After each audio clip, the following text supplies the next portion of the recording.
Anime analyser Hindi में आपका स्वागत है, जहां हम हर एनिमे को उसके कोर तक तोड़ते हैं। आज हम काइजू नंबर 8 सीजन 1 में जा रहे हैं।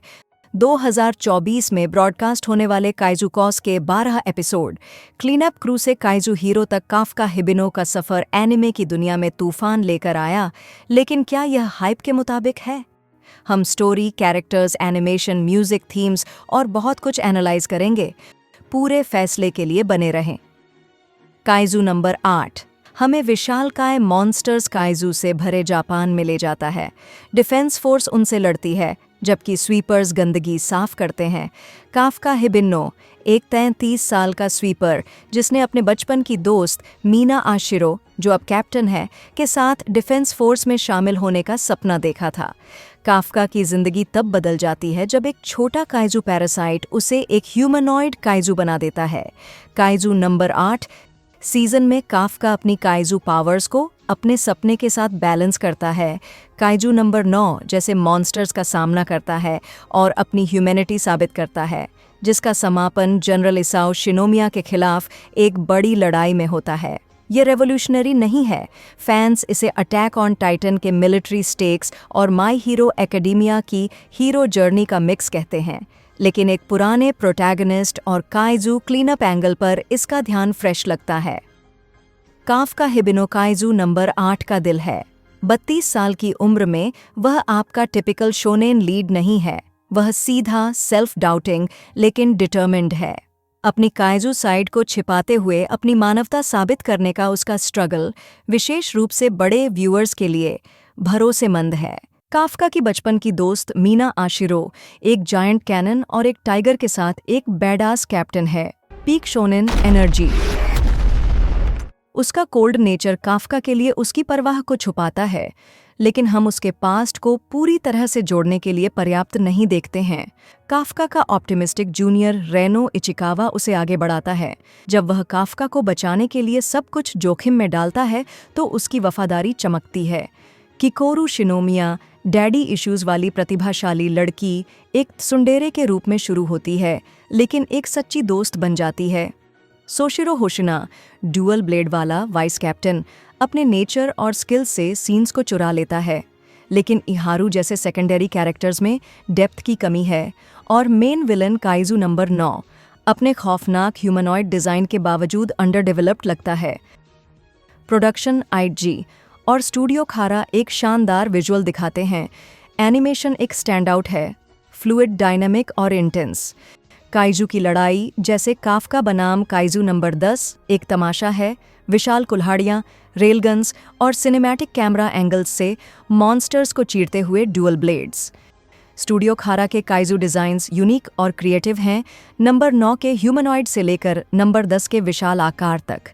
Web reviews high budget feel के बारे में बताते हैं। कुछ इसे 2024 का बेस्ट एनिमेटेड शोनेन कहते हैं। साउंड ट्रैक धमाकेदार है। यूता बांडो का स्कोर हर मोमेंट को बढ़ाता है। काइजू फाइट्स के दौरान दिल की धड़कनें तेज हो जाती हैं।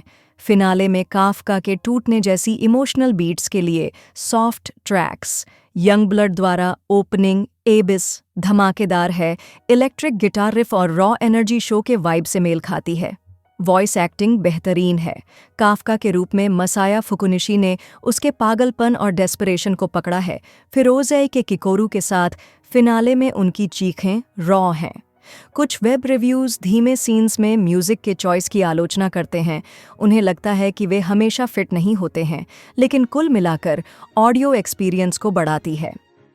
काइजू नंबर 8 सपने, रिडेम्पशन और ह्यूमैनिटी के थीम्स को दर्शाता है। काफ्का की जर्नी चीख चीख कर कहती है कि कभी देर नहीं होती। 32 वर्षीय एक इंसान बचपन के सपने का पीछा करता है, जो किसी भी ऐसे इंसान के साथ रिलेट करता है जो अटका हुआ महसूस करता है।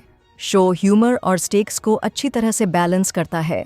अटैक ऑन टाइटन की निरंतर निराशा के विपरीत काइजू नंबर 8 में सिचुएशनल कॉमेडी डाली गई है। काफ्का की बेपरवाही या सोशिरो के चुटकुलों ने टेंशन को तोड़े बिना मूड को हल्का कर दिया है। शो काइजू के ओरिजिन्स या लड़ाई के साइकोलॉजिकल इफेक्ट के बारे में गहराई से नहीं बताता है, जिसे web reviews chain saw man के इनोवेशन की तुलना में एक मिस्ड अपॉर्चुनिटी के रूप में देखते हैं। चलिए इसे तोड़ते हैं। सबसे पहले स्ट्रेंथ्स। काफका एक रिफ्रेशिंग लीड है। उसकी उम्र और अंडरडॉग स्पिरिट उसे शोनेन में अलग बनाती है। एक्शन शानदार है। प्रोडक्शन आईजी और स्टूडियो खारा ने हर लड़ाई को एक विजुअल ट्रीट बना दिया है। कैरेक्टर डायनामिक्स, विशेष रूप से काफका, रेनो और किकोरू की तिकड़ी, हार्टवार्मिंग है और ह्यूमर इसे हवा देता है। लेकिन यह परफेक्ट नहीं है। कहानी shonen tropes, underdog MC, tsundere prodigy, numbered attack पर बहुत ज्यादा झुकी हुई है।